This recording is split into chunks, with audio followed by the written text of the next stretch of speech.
Wear your comfy pants, she adds, trying to crack a joke. Nobody laughs. Jim, one of the section editors, puts up his hand. Do we have the rest of the photos yet? This is pretty much the only piece of information that would make this meeting relevant. Charlene tucks her bleached white blonde hair behind her ears. Well, not yet, but... What about the product list, at least? No, not as such, but... Jim sighs and folds his arms. They've never been this late before. What's going on? I read in the Post that they're closing some of the retail stores. There's a nervous murmuring among our group. Jim is older than most of us and has worked here longer than any of us, including Charlene.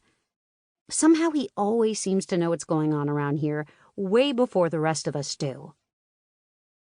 The store closures have nothing to do with us, Charlene says, barely keeping the exasperation out of her voice.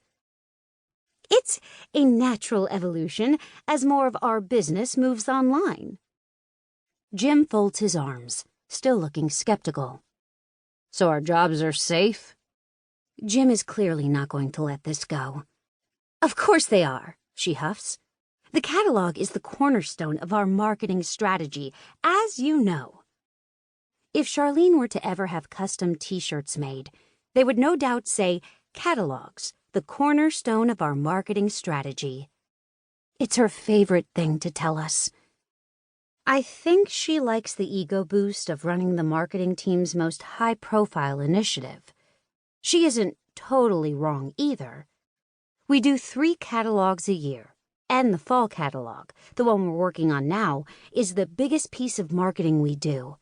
I'm pretty sure we must blow half our entire year's marketing budget on printing and mailing the damn things. I mean, who even prints catalogs these days?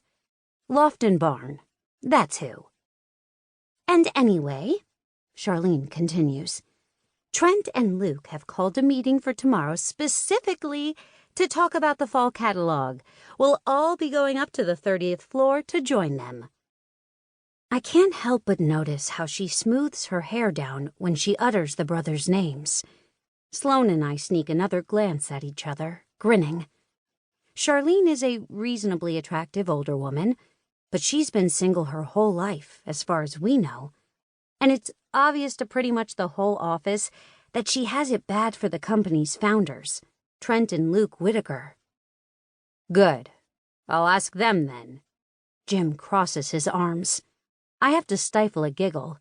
That will get her going. Sure enough, Charlene looks appalled.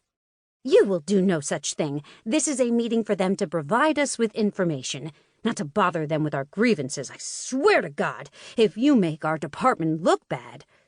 Jim rolls his eyes, even though it's clear he has no real intention of actually asking a question at the meeting.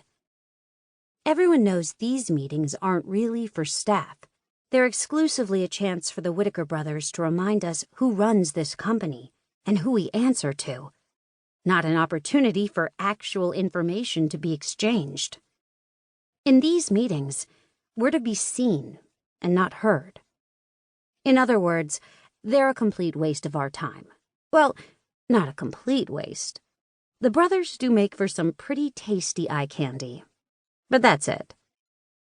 Charlene seems to be done with her motivational speech, so we all drag our chairs back to our desks. Sloane catches my eye again. Coffee? She mouths, and dramatically mimes chugging an invisible drink. I nod. I take one more quick peek at my email. But still no reply. Damn. Maybe he won't respond until tonight. Sometimes he gets busy at work during the day, and I don't hear from him until late in the evening. Be patient, I remind myself. There's a coffee shop in the lobby of our building, but Sloane and I decide to go outside and walk to the one down the street. I need some fresh air, she says with a sigh. Charlene's speeches are making that whole office feel stale. I laugh and push the broad glass door open.